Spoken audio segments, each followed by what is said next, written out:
what are the top challenges that enterprises face when implementing AI solutions, and how can they effectively address these hurdles to ensure successful adaptation? Well, my experience tells me something that you may not like. The number one problem is data. I would say for me, 80% of all the projects are data problems. And it gets worse with AI because with generative AI, you get more data with the inputs. So we had nightmares before trying to get the data right. And it takes sometimes months to get people to get you the right data and the right data sets. But now it gets worse because with generative AI, people just keep putting input in there and they don't like the results. So they complain. So you're getting more data by the day. So to solve that, you have to limit the scope from the start. You have to say, well, I'm going to start with like 2 or 3 people, and someone that doesn't like AI, for example, take someone that just hates your product, and then someone that likes your product, and put them together, and then ask them to work on it, and then see the kind of feedback you get from their inputs. And then you have to limit the scope of the application because you don't have the data anyway. So I would say start small with very small, quick wins, be very modest, then build up over the weeks and the months, and do a lot of workshops with people to get them involved and say, get that data right, or you'll never. That's pretty easy to get a model. I mean, it's straightforward. It's a lot of work. But like Clint was saying, you look at your cost, but it's straightforward. It's just hours of work. But the data isn't hours of work because you're depending on everyone.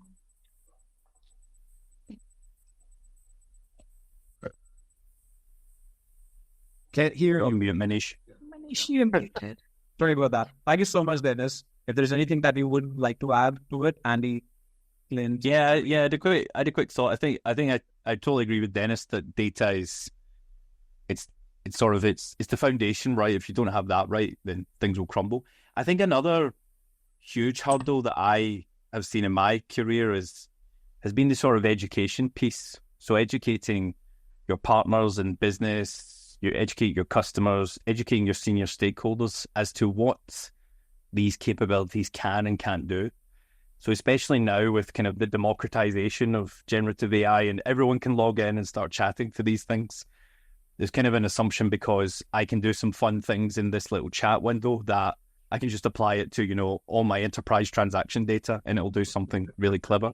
But that's kind of not a direct hop over. So it's kind of that education piece I see as well, and just really explaining to people, like Dennis said, the data challenges, but also the process challenges and understanding really what the limitations are, and that these things still take time. Although there's lots in the news about, the 10x or 100x engineer, it's still taking my engineers time to deliver solutions. And that requires a lot of education, a lot of communication. So I think that can often be a big hurdle as well to successful adoption. I think I'll add on that one, which is basically very much with what Andy said. And maybe we'll go into the next question, which is what is the actual ROI of all of the investment that we're putting into all of the infrastructure, all of the data that we're hosting or training on, is the big question that I've seen with most of the companies that we work with.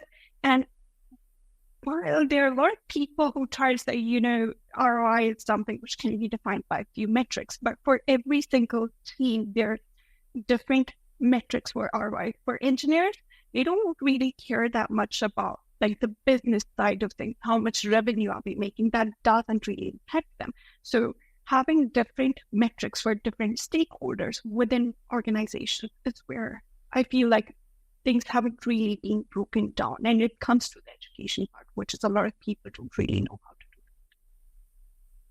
I think that before kind of moving on to the ROI question, I have something to add to what Dennis was saying, and that what I'm seeing is that a lot of the customers are asking a couple different questions, which is like, number one, okay, we want to offer this to our staff internally in our company. How do we do that safely without exposing company secrets, proprietary data, private data, and things like that?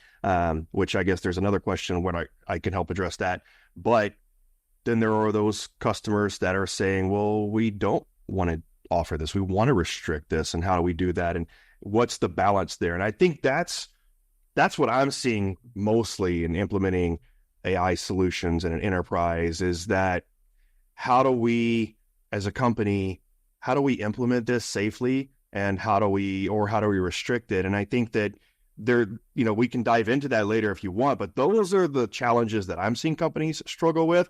And the simple answer, there's no simple answer, but the short answer for me is that you have to determine the level of risk in terms of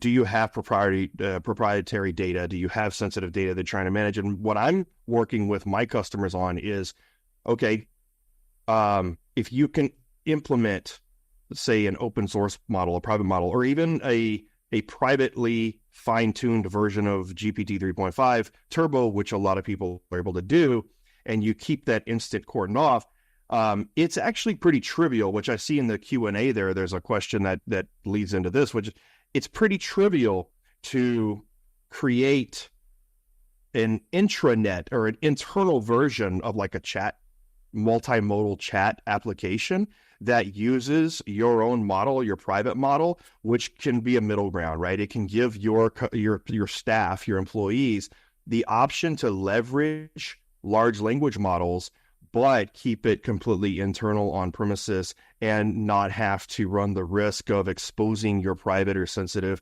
proprietary data out to a public API kind of thing, or using ChatGPT. And I mean, there's other solutions like OpenAI Enterprise that they say is not going to be used for training and all this, but you're never really going to be 100% certain whether your data is private unless you're controlling it completely and controlling internal and external internal data flows.